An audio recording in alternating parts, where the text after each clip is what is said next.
In today's Swordland Showdown, we have LIV from 1381 taking on SEK from 1538.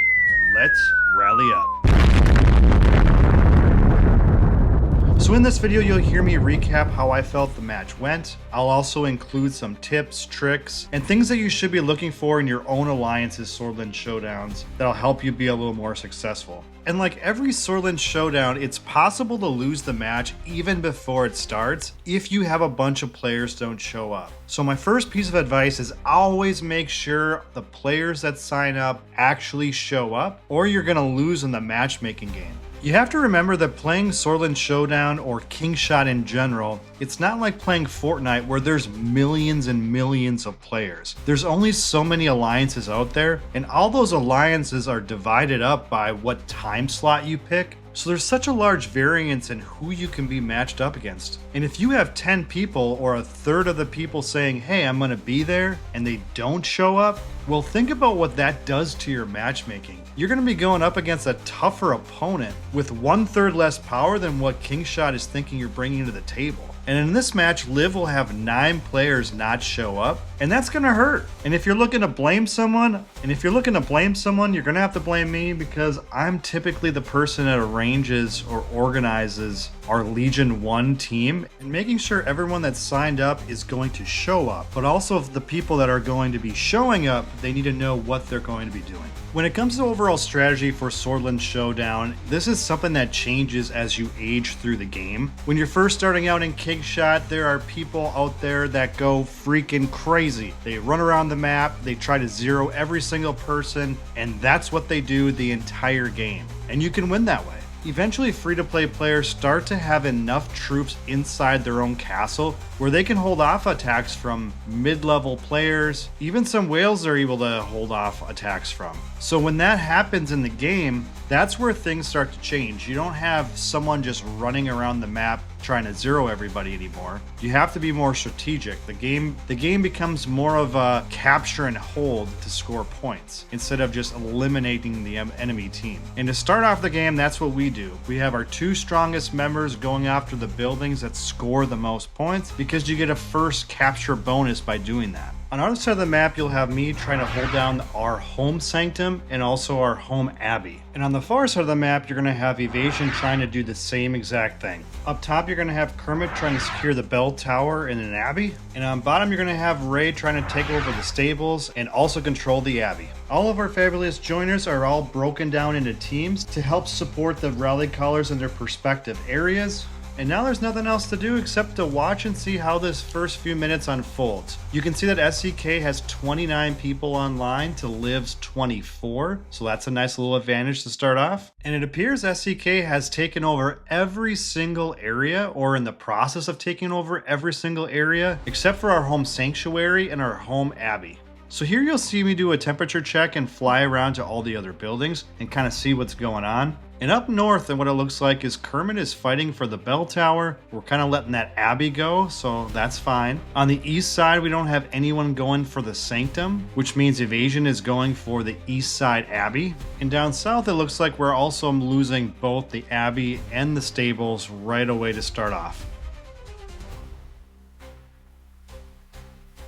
So I'll freeze it right here. This is where Dami Mami, one of our true gold 5s, gets hit right out of the gate by their whale, which is 1538 wants you. This is a tough hit because she's one of our stronger players, and taking her out of the game is going to hurt. And I'm curious to see what happened is check to see if she was loaded up with reinforcement and 1538 wants you just still blew right past that, or if Dami Mami was just feeling real bold and wanted to hang out right next to that dude. So I'm going to send a march up there just for the fun of it, but I'm also checking around. Looks like our southwest abbey is going uncontested. And when I pan over to the east side of the map, I'm looking and I see another joiner here, Coco, about to get obliterated by a comet. So in the span of about 10 seconds, we lost 2 joiners just from SEK stat checking us. We're teleporting next to them and they're just checking us. They're checking to make sure that we have reinforcements. And if we're not up to snuff with our true gold levels, they're just gonna beat the crap out of us.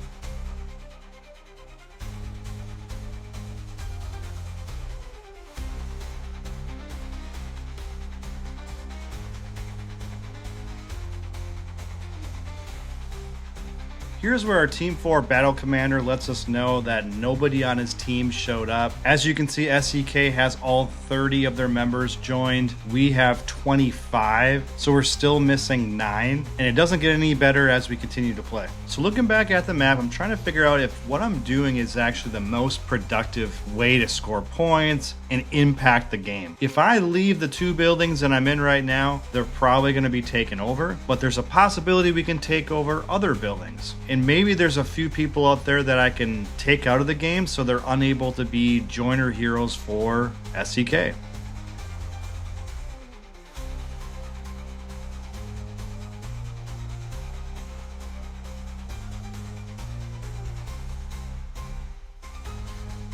Here's a nice cool little moment where we take back not the lead, but we do take back where we're scoring more points than our opponent is. And this hasn't started since the very beginning. We also start to see people are calling rallies to take over more buildings. So it feels like we're starting to get our footing here, and I'm excited to see what happens.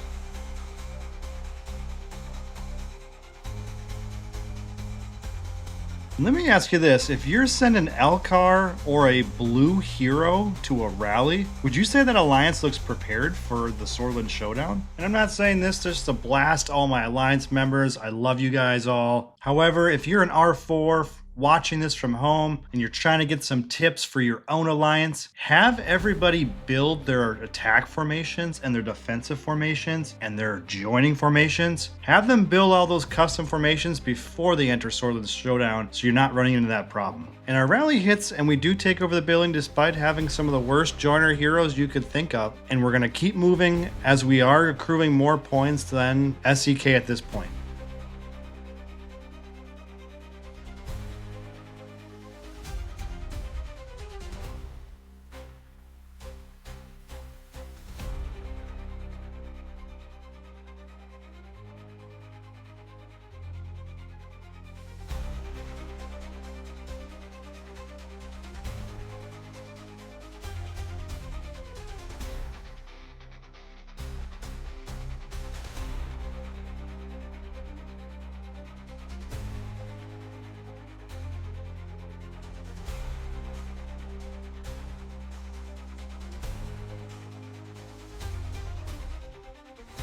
Here's where SEK really locks in. They end up flipping 2 of the alleys, so now they're accruing about 1,000 more relic points per minute than what we are. The Abbey that I'm supposed to be holding, we actually lost. But Kanata went freaking crazy. Despite his castle burning and about ready to get teleported out of there, he takes over the Abbey just enough for me to get there and secure it.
So now the shrine is open and I don't even know what I'm doing at this point. This is one of the many mistakes that I make during this match. It seems that I'm more concerned holding other buildings and playing around than it is to go after the shrine. And when finally I notice that it's up and I need to get there, it's already too late because their whale has it.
Here we try to rally the shrine, but we can only come up with about 900,000 in troops, and the battle is close enough to where if we can fill the rally, we can possibly take over the shrine. So since the first one didn't work, we're going to try it again and see if we can fill this rally up.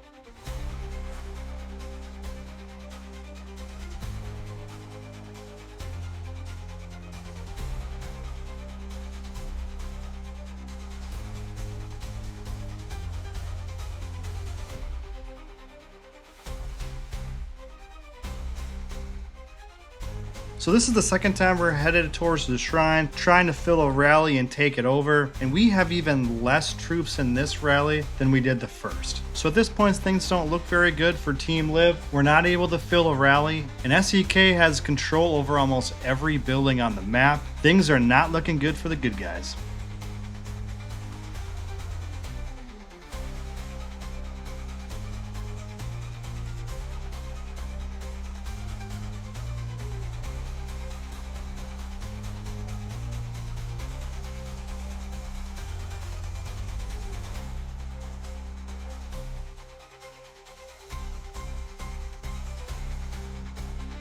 So since we can't take the shrine, I'm going to try to organize some guerrilla warfare, and that's where the opposing team takes and puts all their resources into the shrine, which leaves all the other buildings on the outskirts exposed. So if you find yourself against a tougher opponent that is taking the shrine and holding it hostage, your only play, or the biggest play you can do, is try to start picking off all the buildings around the outside, so they have to loosen up their resources and move them to the outside, and maybe, just maybe, if the game is close enough, you have a shot at the shrine at the very end.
After taking the East Abbey, I went up north to the northeast to take over another Abbey. A key component of guerrilla warfare is you work quickly, and that's what my problem is I'm going from target to target so slowly that it's not making a big enough impact. What I should have done, as soon as we took over that East Abbey, I should have popped up to that Northeast Abbey, called a rally, took it over, had some of the joiner heroes garrison it, and then moved to the next target. But because I'm moving so slowly, we're not able to capture enough buildings quick enough to make a dent in this score.